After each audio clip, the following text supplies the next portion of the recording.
Hello and welcome to English with Shivkanya. आजचा आपला topic आहे विद्यार्थी मित्रमैत्रिणींनो, एकच लक्ष जंबल भक्ष. घाबरू नका. जंबल हा शब्द आहे आपल्या इंग्लिश ग्रामर मधील जंबल सेंटेन्सेस मधून घेतलेला आहे. जंबल म्हणजे उलटा पुलट केलेलं. ओके.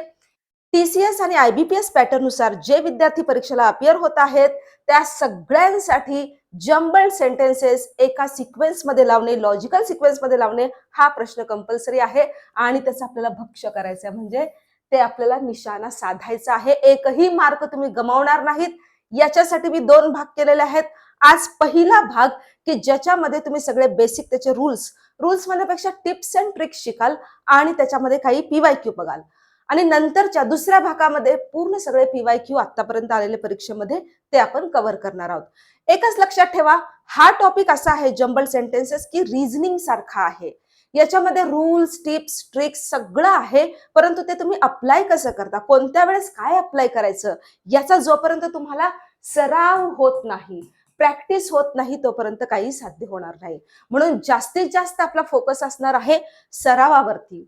तुम्हाला मी नियम सांगेन, गोल्डन रूल्स आहेत आपले, गोल्डन रिझल्ट पण असणार आहेत.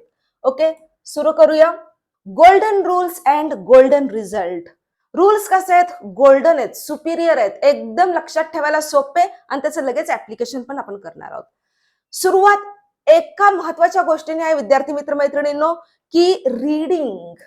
कारण जंबल सेंटेन्सेस हा कॉम्प्रिहेन्शनचा भाग मानलेला गेलाय. कॉम्प्रिहेन्शन म्हणजे समज, अंडरस्टँडिंग. जसं तुम्ही पॅसेज वाचून त्याच्या खालचे प्रश्न सोडवता त्याप्रमाणे दिलेले सेंटेन्सेस सगळे वाचणे आणि ते लॉजिकली सिक्वेन्स मध्ये लावणे, याच्यासाठी कॉम्प्रिहेन्शन म्हणजे अंडरस्टँडिंग गरजेचं आहे. आणि अंडरस्टँडिंग साठी अर्थातच पहिल्यांदा रीडिंग, की ज्याची सवय आजकाल मुलांना राहिलेली नाहीये, पण ती आता परीक्षेला तुम्ही बसताय म्हटल्यावरती लावून घ्या. Read all the statements. तुम्हाला 4 किंवा 6 जे पण काही स्टेटमेंट्स दिलेले असतील ते पहिल्यांदा रीड करा.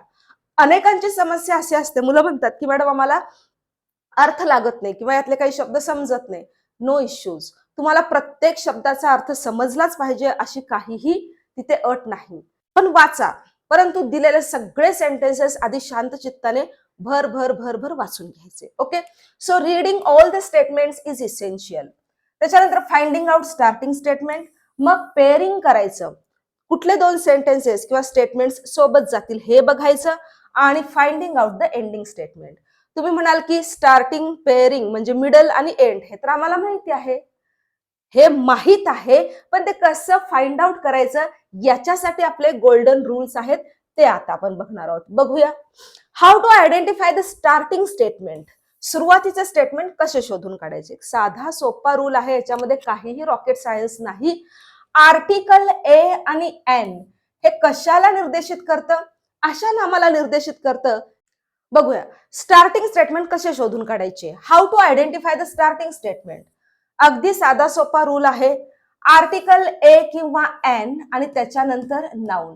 साधी गोष्ट आहे, ए एन डी याच्यानंतर नेहमी काय असतं? नाउन असतं. साधी सोपी गोष्ट आहे. सो आर्टिकल ए आणि एन कशासाठी वापरतात? की जे तुम्ही नव्याने कुठल्या गोष्टीविषयी बोलताय, की ज्याचा आधी कुठे उल्लेख आलेला नाही, पहिल्यांदा ज्या गोष्टीविषयी तुम्ही बोलताय त्याचा निर्देश करण्यासाठी, त्या नामाचा निर्देश करण्यासाठी आपण ए आणि एन चा वापर करतो. अर्थातच अशा प्रकारचे जे नाउन्स ज्या वाक्यामध्ये असतील ते तुमचं पहिलं स्टेटमेंट येणार. म्हणजे पहिलं म्हणजे पॅरेग्राफच्या सुरुवातीचं का? कदाचित हो, कदाचित नाही. जेव्हा आपण प्रॅक्टिस घेऊ तेव्हा तुम्हाला लक्षात येईल. पॅरेग्राफच्या सुरुवातीचं पण असू शकतं किंवा 2 सेंटेन्सेस मध्ये आपल्याला चूज करायचं असेल तर पहिलं स्टेटमेंट असू शकतं. बघूया आपण ते. त्याच्यानंतर नाउन. आता मी तर सांगतानाच तुम्हाला सांगितलं की ए आणि एन नंतर नाउन येतो नेहमीच. ओके, त्यामुळे पहिला आणि दुसरा रूल हे कसे आहेत? एकमेकांमध्ये गुंतलेले आहेत. त्यामुळे ए एन नाउन हे आधी येणार, प्रोनाउन आधी येत नाही. आधी नाउन आणि मग प्रोनाउन, आधी नाम आणि मग सर्वनाम असं येतं. ओके, याला एक्सेप्शन, अपवाद कोण आहे? I, you, it, there.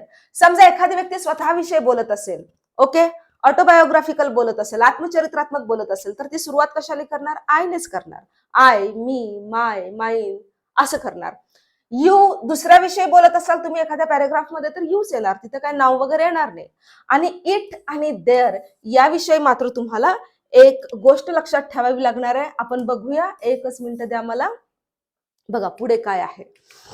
It आणि देअर हे प्रोनाउन सुद्धा आहेत आणि हे स्युडो किंवा डमी नाउन्स सुद्धा आहेत. डमी नाउन्स म्हणजे काय, की ज्याच्याने कशाचाही निर्देश होत नाही, कुठल्याही प्रोनाउनचा निर्देश होत नाही. For example, it is raining outside, there was a merchant.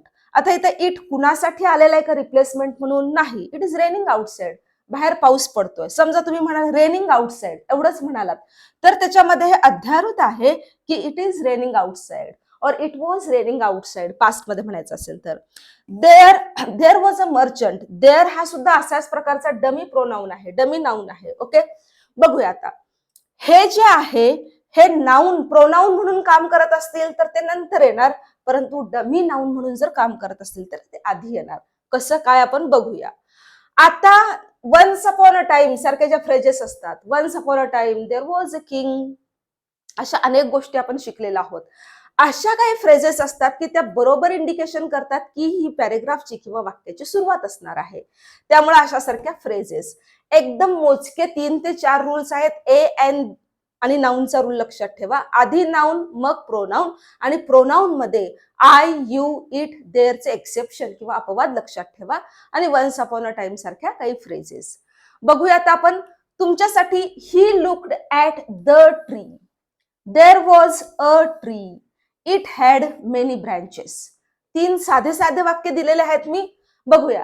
He looked at the tree, तो एक विशिष्ट झाडाचा निर्देश करत आहे. देअर वॉज अ ट्री, तिथे एक झाड आहे. कोणतेही झाड. पहिलं वाक्य मग माझं कोणतं येणार? बी हे पहिलं येणार. देअर वॉज अ ट्री, तिथे एक झाड होतं. इट हॅड मेनी ब्रांचेस, त्याला अनेक शाखा होत्या. आता बघा, इट जसं डमीचं काम करतो तसं तो प्रोनाउनचं सुद्धा काम करतो. इथं तो प्रोनाउनचं काम करतो. कुणासाठी आलेला आहे? ट्री साठी आलेला आहे. It had many branches means the tree had many branches. 2 आलं. And he looked at the tree, आणि तशा झाडाकडे त्यांनी पाहिलं. So this will be the third. 1 2 3 हा सिक्वेन्स लावला. कशाच्या आधाराला लावला आपण? ए एन दी आणि प्रोनाउन याच्या आधारावरती लावला. खूप सोपं आहे मित्रांनो, स्टार्टिंग स्टेटमेंट शोधून काढणे. पुढचं आहे एंडिंग स्टेटमेंट. शेवट कसा शोधून काढायचा, त्याच्यासाठी स्पेसिफिक काही फ्रेजेस आहेत. Finally, at the end, thus, hence, so, therefore, म्हणजे म्हणून, या अर्थाने. असं असं असं ना असं झालं म्हणून ते तसं. असं आपण शेवटी काय काढतो? कन्क्लुजन, निष्कर्ष काढतो. आणि त्याच्या आधारे आपण कधी कधी सजेशन पण देतो, सूचना पण देतो, सुचवतो सुद्धा काही गोष्टी शेवटी. ह्या गोष्टी असतील तर ते एंडिंग स्टेटमेंट असतं. हे झालं. आता सगळ्यात महत्वाचं जे आहे ते म्हणजे हाऊ टू मेक पेअर्स. तुम्ही पहिलं वाक्य शोधून काढलं, दुसरं काढलं, पण कधी कधी आपला घोळ होतो तो मधल्या 2 सेंटेन्सेस मध्ये किंवा 3 सेंटेन्सेस मध्ये. आपण सगळे बघणार आहोत 3 सेंटेन्सेस का 2 सेंटेन्सेस वगैरे. बघूया. त्याच्यासाठी हे काही गोल्डन रूल्स आहेत आणि त्याचा रिझल्ट आपल्याला गोल्डनच मिळणार, सिल्वर नाही. ओके, प्लॅटिनम सुद्धा मिळेल एखाद्या वेळेस, पण सिल्वर नाही. ओके, गोल्डनच मिळणार. काय आहे? Noun, pronoun, adjective. मग अशी बघितलेलं आपण, नाउनच्या नंतर प्रोनाउन आणि त्याच्यानंतर ऍडजेक्टिव्ह. ऍडजेक्टिव्ह म्हणजे कुणाविषयी माहिती सांगणारा शब्द, विशेषण म्हणजे नाउन किंवा प्रोनाउन विषयी माहिती सांगणारा शब्द, तो अर्थातच नंतर येतो. फुल फॉर्म आणि शॉर्ट फॉर्म बघूया.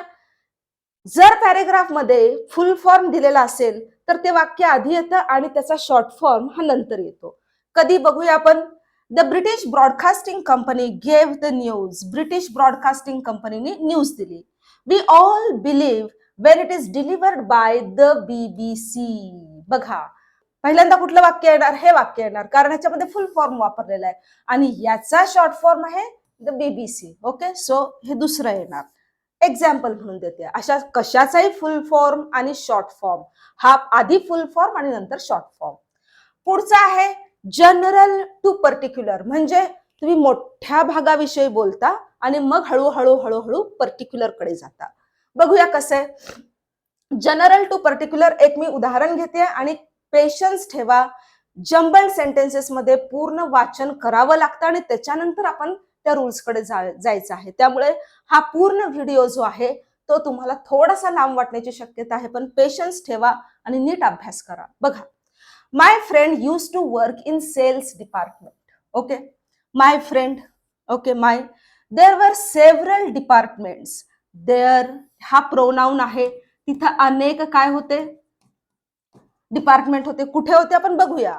The other friend was a cashier in the same department. In the same department म्हणजे कोणता डिपार्टमेंट, याच्या आधी द सेम ने आपल्याला आधी त्या डिपार्टमेंटचं नाव सांगितलेलं आहे. It was a very big company. आलेला आहे आणि इथं काय आहे, कंपनी आहे. म्हणजे आपण एका मोठ्या कंपनी विषयी बोलतोय, जनरल गोष्टीविषयी बोलतोय आणि हळूहळू हळू पर्टिक्युलर गोष्टीकडे जातोय. It was a very big company, पहिला आलं. Okay, there were several departments. There म्हणजे कुठे, त्या कंपनीमध्ये, त्या बिग कंपनीमध्ये अनेक डिपार्टमेंट्स होते, 2. मग my friend used to work in sales department. त्या सगळ्या अनेक डिपार्टमेंट मध्ये एक सेल्स डिपार्टमेंट असणार आणि तिथे माझा फ्रेंड काम करत होता, 3 झालं. And the other friend was a cashier in the same department. The same department म्हणजे कोणत्या डिपार्टमेंटचा उल्लेख होतो, सेल्स डिपार्टमेंटचा, म्हणून हे झाला 4. लक्षात येते का बघा. म्हणजे जनरल कडून, मोठ्याकडून आपण छोट्या छोट्या छोट्या छोट्या छोट्या भागाकडे कसे जातो. जर तुम्हाला परत बघायचं असेल तर व्हिडिओ पॉज करा, मागे जा आणि बघा. पुढे जाऊया पेअर करण्यामध्ये. पेअर मध्ये पुढचं आहे पास्ट, प्रेझेंट आणि फ्युचर. आपण कोणतंही जेव्हा नरेशन करत असतो, गोष्ट सांगत असतो, अनुभव सांगत असतो, तेव्हा पास्ट, प्रेझेंट आणि फ्युचर किंवा रिसेंट असं सांगत असतो, किंवा प्रेझेंट आणि फ्युचर असं सांगतो, पास्ट किंवा प्रेझेंट एवढंच सांगतो. असा हा सिक्वेन्स साधारणपणे असतो. बघूया, वाक्य मला वाचावी लागणार आहेत, बघा. And now we even don't want to look at paper, we read and write virtually. Okay, आपण पास्ट, प्रेझेंट, फ्युचरचा विचार करत आहोत. People use to write on walls. Use to हा कशाचा निदर्शक आहे, पास्टचा आहे.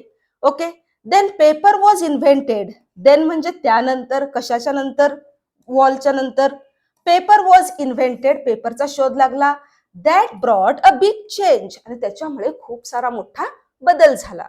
आणि आता बघा, पहिलं काय येणार, people use to write on walls, लोक भिंतीवरती लिहित होते. मग पेपरचा शोध लागला, 2 नंबरला आलं. आणि तिसरं, आपण व्हर्च्युअली हे सगळं करत आहोत, रीड आणि राईट. मी सध्या लिहितेय, शिकवतेय ते व्हर्च्युअलीच, आणि तुम्ही पण शिकताय ते व्हर्च्युअलीच. So this is third.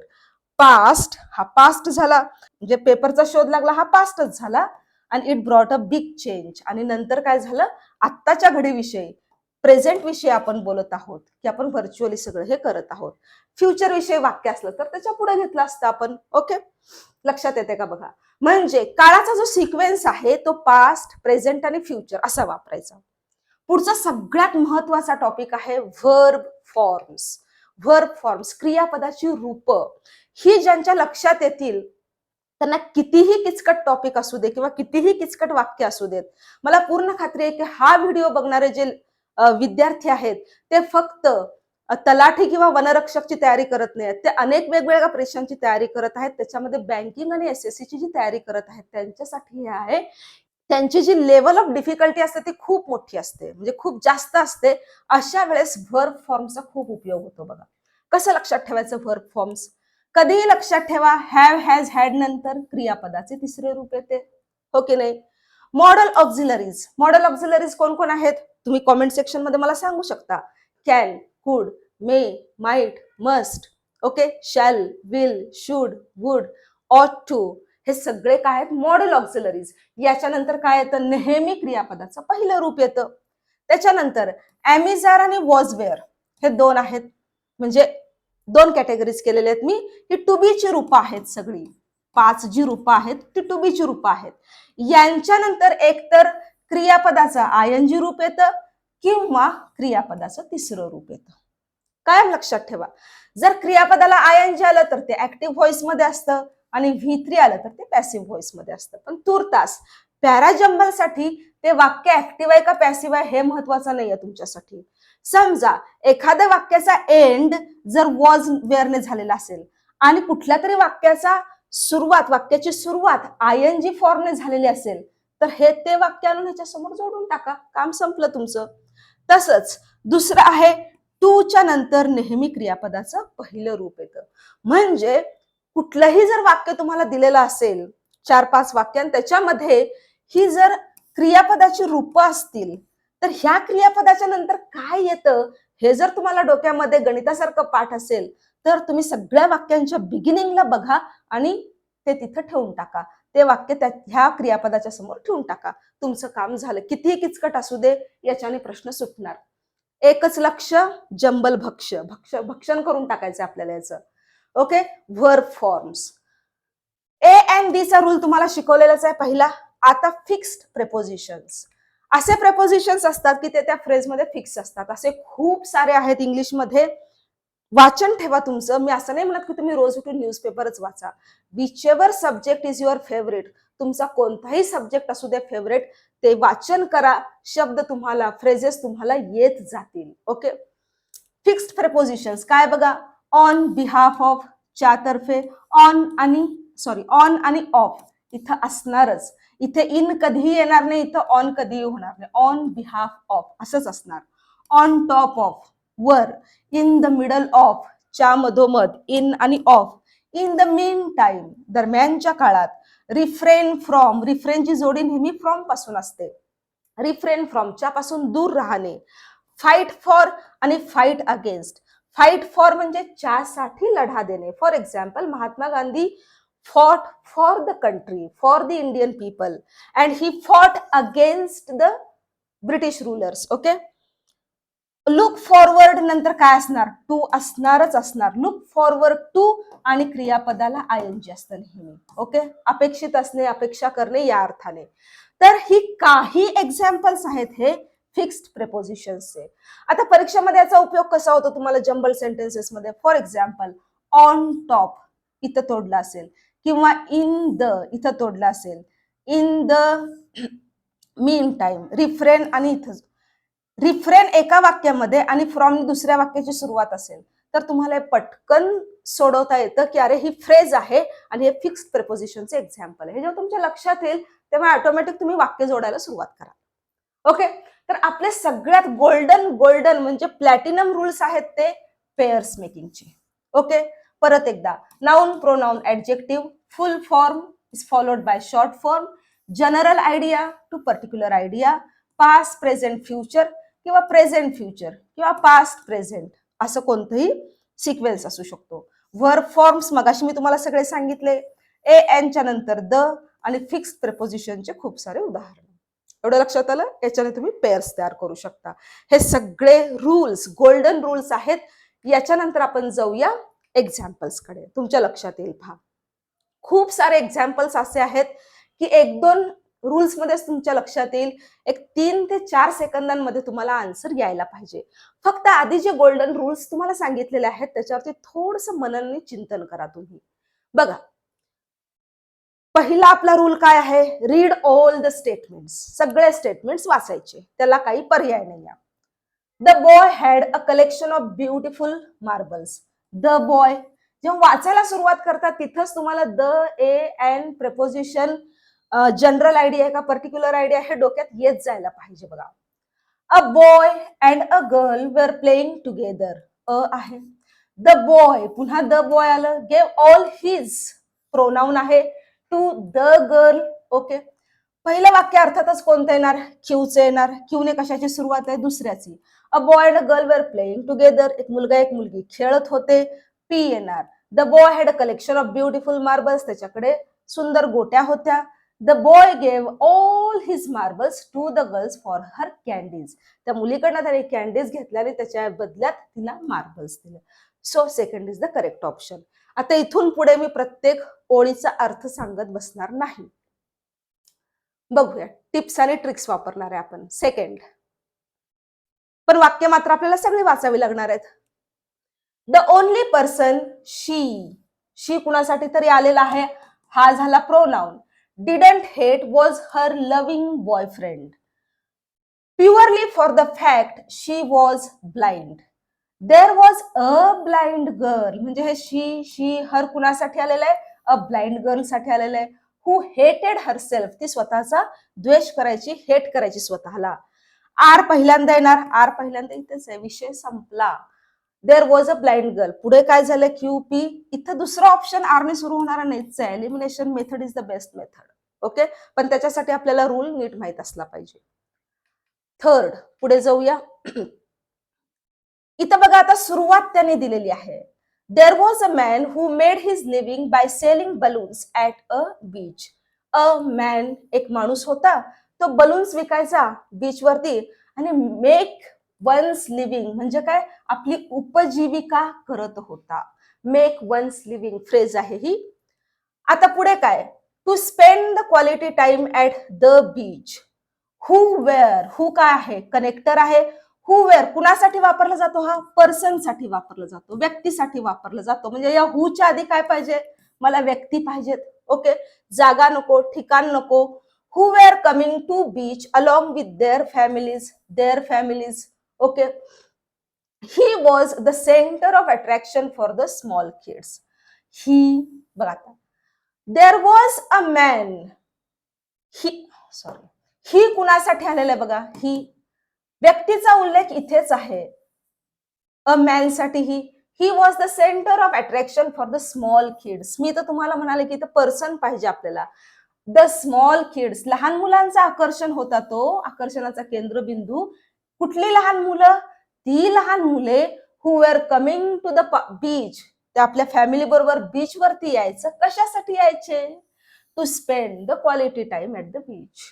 लक्षात येते. सो पहिलं काय येणार, अर्थातच आर पासून सुरू होणार. तुम्ही जर खाली ऑप्शन बघितलं तर एवढे सुद्धा एक्सप्लेन करायची गरज नाही, लगेच तुम्हाला आन्सर मिळून जाईल. नंबर 4 बघा, a biologist was involved in an experiment with a shark and experiment a biologist. As expected, अपेक्षा केल्याप्रमाणे, म्हणजे कदाचित हे शेवटचं असू शकतं वाक्य. The shark ate every single fish. The shark, इथं अ शार्क आहे, इथं द शार्क आहे, म्हणून त्या शार्क विषयी इथं बोलणं चाललेलं आहे. ही प्लेस्ड, ही कुणासाठी आलेलं आहे, अर्थातच या बायोलॉजिस्ट साठी. ही placed a shark in a tank along with other small fishes. काय येणार बघा, अ बायोलॉजिस्ट, इथं A. पी माझं पहिलं असणार आहे, पी तिसरं, बरोबर आहे. पुढे एक्सप्लेनेशन आहे. Number 5, one day a small opening appeared in it. It काय आहे, प्रोनाउन आहे. इथं डमी नाही पाहतो, कारण वाक्याच्या सुरुवातीला नाही येतो. ओके, ही वॉच्ड म्हणजे कोण watched, he watched the butterfly struggling to get out of it. It काय आहे, परत प्रोनाउन आहे. Okay, a man found the cocoon of a butterfly. A man. A man सुरुवातीला येणार, साहजिकच ए आहे, मॅन आहे. अ मॅनच्या साठी काय आलेलं आहे, ही आलेलं आहे. आर पहिल्यांदा कुठं आहे, पहिल्यामध्ये, इथे विषय संपला. ओके, अ मॅन, ही, आणि मग he found a cocoon. Cocoon म्हणजे काय, कोश, सुरवंट. ओके, आणि he watch the butterfly struggling to get out of it. It कुणासाठी आलाय, या ककूनसाठी आलाय. He found an opening in it. It हा कुणासाठी आलेला आहे, पुन्हा ककूनसाठी आलेला आहे. Number 6, once upon a time, कोणे एकेकाळी, there was a monk in the range of Himalayas. हिमालयामध्ये एक साधू राहत होता. The moment he was about to enter the river, he noticed a scorpion there. Scorpion म्हणजे विंचू. One morning on a sunny day he came across a shallow river. आता a river इथं आहे आणि इथं द रिव्हर आहे, म्हणजे हा सेंटेन्स आधी येईल का, हा बघा, which he had to cross to move further. विचच्या आधी काय पाहिजे, हे कनेक्टर आहे. विचच्या आधी प्लेस असू शकतं, विचच्या आधी पर्सन असू शकतं, विचच्या आधी थिंग असू शकतं, काही असू शकतं. बघूया मग. हिमालयन रेंजेस मध्ये तो मंक राहायचा. वन मॉर्निंग, एके सकाळी, एक शॅलो रिव्हर त्याला दिसली, की जी, ह्या रिव्हर बघा, मी आधी म्हटलं होतं which he had to cross. Q ने सुरुवात होणार, QRP. This is the correct option. वाचून बघा तुम्ही, अर्थ लागतो. 7th, with the advice he received, he was able to rule his people peacefully for many years. Okay, the king had, the king म्हटलेलं आहे बघा, म्हणजे आधी अ किंग कुठंतरी असणार. The king had a kind heart and his people loved him. तसं हृदय kind होतं.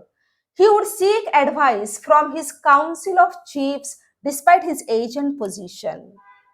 Once upon a time, signature phrase आहे बघा. वन्स अपॉन अ टाइम म्हटलं की पहिलं यायला पाहिजे डी डी. आता ए आणि पहिला आणि तिसरा निघून गेला. डी ए बी सी का डी बी सी ए बघूया. Once upon a time there was a king who ruled the land of Okaigo. Okaigo African country असणार आहे. ओके. अ किंग म्हणजे दुसरं काय येणार, द किंग. ही हॅड, आता king विषयी माहिती सांगितलेलं आहे. He had a kind heart, people loved him. So B येणार डी बी सी ए. आणि मग पुढे काय म्हटलंय, सी ए. अजून आपल्याला खात्री करून घ्यायची. ही वुड सीक ऍडव्हाइस, तो सल्ला घ्यायचा कुणाकडून, काउन्सिल ऑफ चीफ वगैरे पासून. आणि मग द ऍडव्हाइस आहे बघा, द ऍडव्हाइस. इथे काय ऍडव्हाइसला काहीही आर्टिकल नाही आहे, ए एन लागतच नाही ऍडव्हाइसला, कारण ऍडव्हाइस अनकाउंटेबल आहे. सीक ऍडव्हाइस, द ऍडव्हाइस, जो काही त्याने ऍडव्हाइस त्यांच्याकडनं घेतलेला आहे, तो रिसीव्ह केलेला आहे. He was able to rule his people peacefully for many years. Okay. So आपला आन्सर येणार चौथं. नेक्स्ट बघूया. As he could see many dogs surrounding him from all sides. ही कुणासाठी तरी आलेला आहे, प्रोनाउन आहे, प्रोनाउन नंतर येणार. Seeing his reflection, the dog froze in surprise. आश्चर्यचकित झाला तो कुत्रा. Once a dog, एकदा एक कुत्रा. साहजिकच हे काय असणार आहे, बिगिनिंग असणार आहे. Once a dog ran into a museum filled with mirrors. अशा एका म्युझियम मध्ये गेला की तिथे सगळीकडे आरसे लावले होते. आरने सुरुवात कशाची आहे बघा, याची एकाचीच आहे. तो गेला तिथं त्या मिरर्स मध्ये. अँड देन क्यू येणार, सीइंग हिज रिफ्लेक्शन, आपले प्रतिबिंब बघून the dog froze in surprise. त्याला आश्चर्य वाटलं सगळीकडे आपलंच आपलं प्रतिबिंब बघून.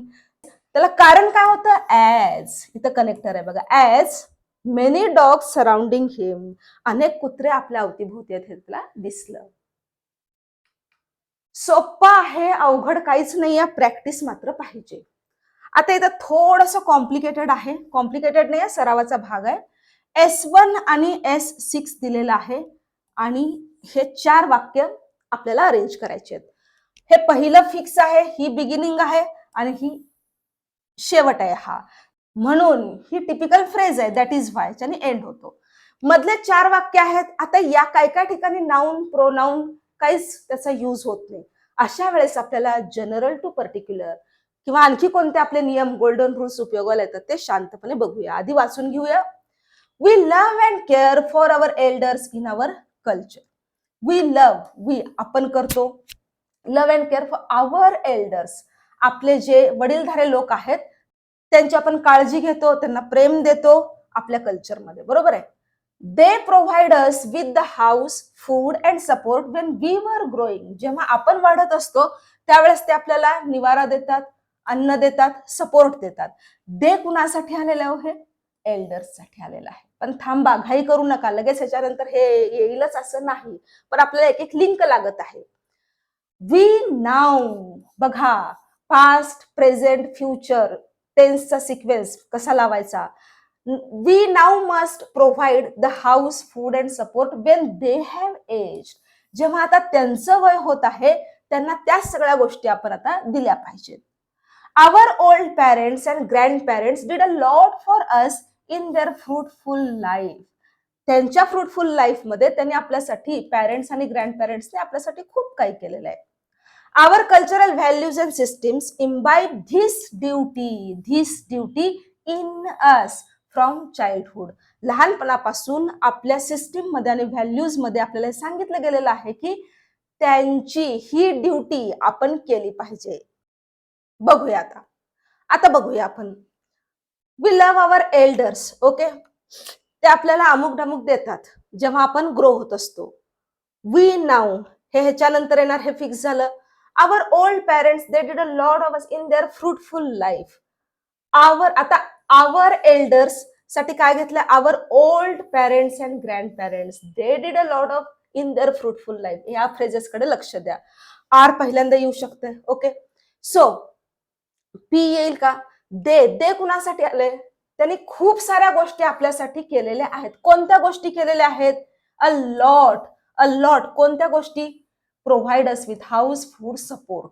मग हे पी येईल का? येऊ शकतं इकडे. आणि मग आपल्याला काय करायचंय?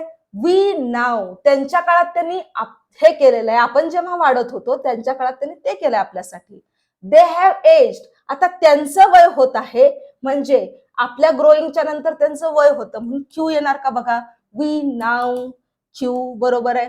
आणि शेवटी our cultural values and systems imbibe this duty. कोणती ड्युटी? त्यांना हाऊस, फूड आणि सपोर्ट प्रोव्हाइड करण्याची ड्युटी आपल्या हे करायला पाहिजे, ह्याचा संस्कार आपल्यावरती लहानपणापासून असतो. So first is the correct option. शांत चित्ताने वाचा, शांत चित्ताने समजून घ्या. Next 10th. The dog would run, barking and trying to overtake cars. The roadside for vehicles to come. A farmer had a dog that कुणासाठी आलाय?